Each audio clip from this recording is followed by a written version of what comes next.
Le super maire de Maroua, Sali Babani, dans une position pas du tout superbe. Son véhicule neutralisé par une foule de personnes courroucées. Son équipe refoulée.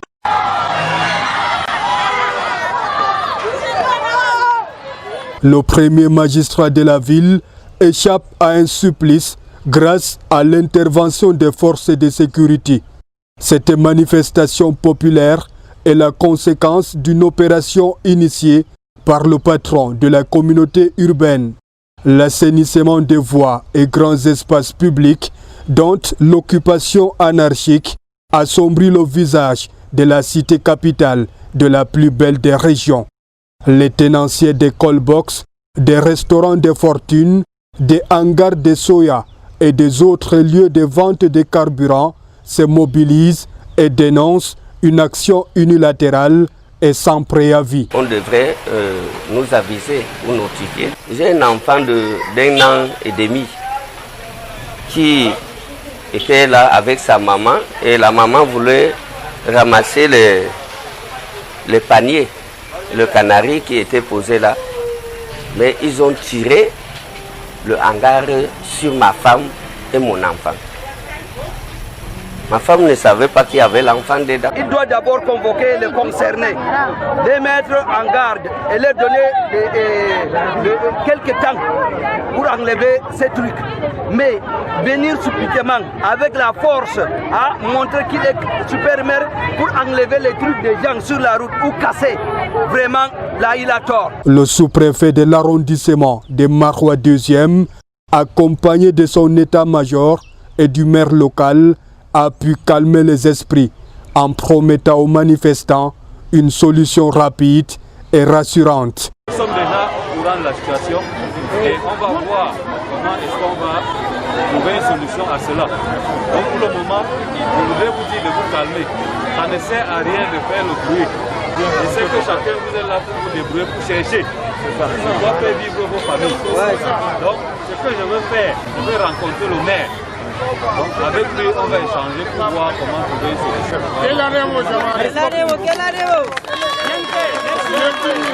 Affaire à suivre donc.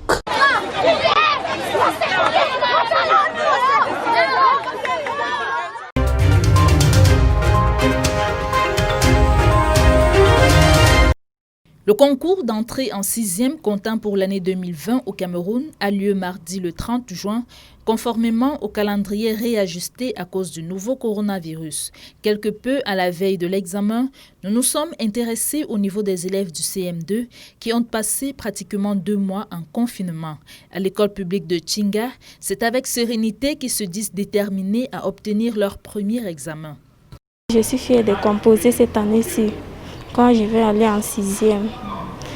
Et je suis déjà prêt pour le concours. Les cours sont bien faits, nous révisons quand même beaucoup de choses. Je comprends bien ce que veut dire.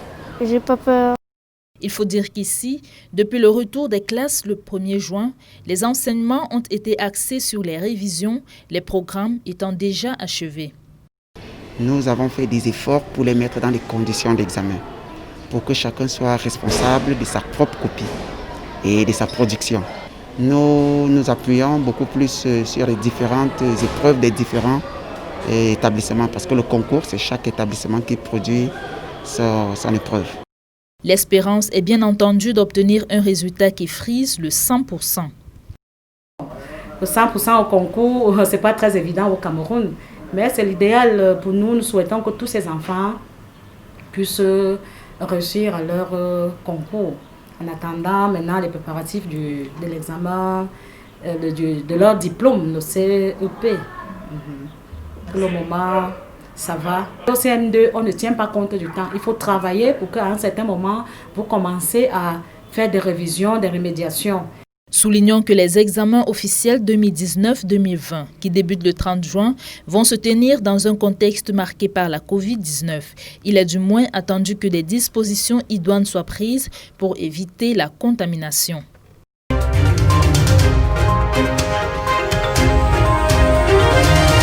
Riposter contre le Covid-19, c'est bien. Concilier la riposte avec humanité, c'est mieux. Cela requiert des services de santé de bonne qualité, la protection contre la stigmatisation et la discrimination des personnes testées positives au Covid-19. Les victimes du Covid et de leurs proches sont stigmatisées et discriminées.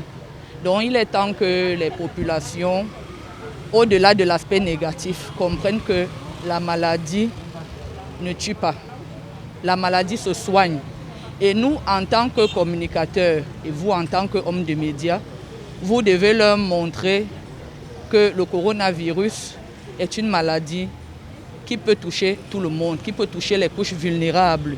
Voilà 2 des 14 messages clés sur les droits de l'homme soumis à l'appréciation des journalistes dans le cadre d'un atelier de sensibilisation de 2 jours ouvert le 22 juin 2020. Les hommes et femmes des médias venus du centre, du sud, de l'ouest et du littoral y ont, dans cette perspective, été capacités quant à une gestion efficiente de la communication dans le contexte actuel de crise sanitaire.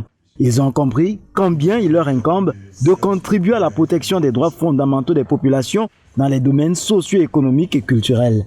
Personnel de soins, qu'il s'agit même des professionnels des médias, qu'il s'agit de l'accès à l'information. Il faut effectivement que tous ces sites soient réunis pour permettre à ce que les gens puissent avoir l'information adéquate pour savoir où accéder les soins, comment accéder les soins, est-ce que les soins sont abordables, est-ce que les soins sont accessibles, est-ce que ces soins sont disponibles.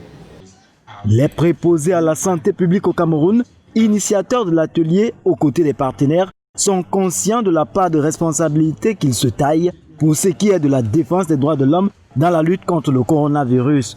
On ne dira jamais assez sur la valeur de l'humanisation dans les établissements de prise en charge. Accepter les patients qui sont autour de nous et aussi les accompagner dans leur prise en charge. Les accompagner non seulement sur le plan psychosocial, mais aussi sur le plan environnemental. Éviter de divulguer les statuts des patients autour de nous, éviter, comment je peux dire, de créer d'autres itinéraires, parce que c'est ça le problème. De la sensibilisation sur des mesures barrières à la bonne gestion des corps sans vie, la bonne communication y a été inculquée de fond en comble. Des travaux rendus possibles grâce aux partenaires que sont l'UNICEF, l'ONU Femmes et le Haut Commissariat pour les droits de l'homme.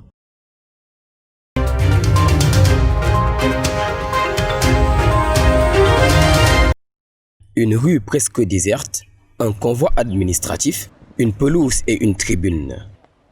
Nous sommes à Garoua, en compagnie du ministre camerounais des Sports et de l'Éducation physique, Narcisse Mouele Kombi, qui a procédé à une visite de travail le 23 juin 2020. Cette descente d'inspection dans la région du Nord Cameroun s'inscrit dans le cadre d'évaluation de l'état d'avancement des travaux dédiés à la Coupe d'Afrique des Nations 2021, qui jusque-là sera organisée par le Cameroun.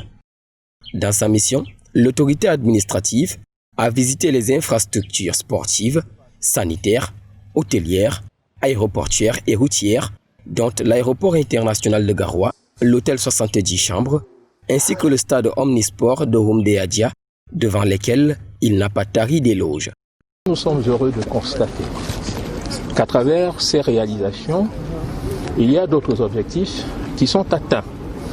Nous le disons parce que nous fréquentons cette ville depuis un certain temps pour la visite des chantiers et nous sommes heureux, justement, nous sommes satisfaits de constater qu'il y a une meilleure qualité de l'aménagement de l'espace urbain. A contrario, les chantiers dédiés à la construction des stades d'entraînement, de l'hôtel Benoué ainsi que de l'hôtel sans chambre présentent une lenteur irrecevable. Face à cette situation, le ministre a instruit à l'entreprise titulaire de ce projet de mettre les bouchées doubles pour un achèvement des travaux dans un bref délai. Nous avons invité les responsables en charge de la construction de ces terrains d'entraînement à mettre l'accent sur un calendrier d'achèvement des travaux qui soit compatible non seulement avec les exigences des contrats, mais également avec les exigences calendaires de la CAF. Par ailleurs, Rappelons qu'une délégation constituée du ministre des Sports et des membres de la Confédération africaine de football effectuera une visite similaire dans la ville de Douala dans les prochaines heures.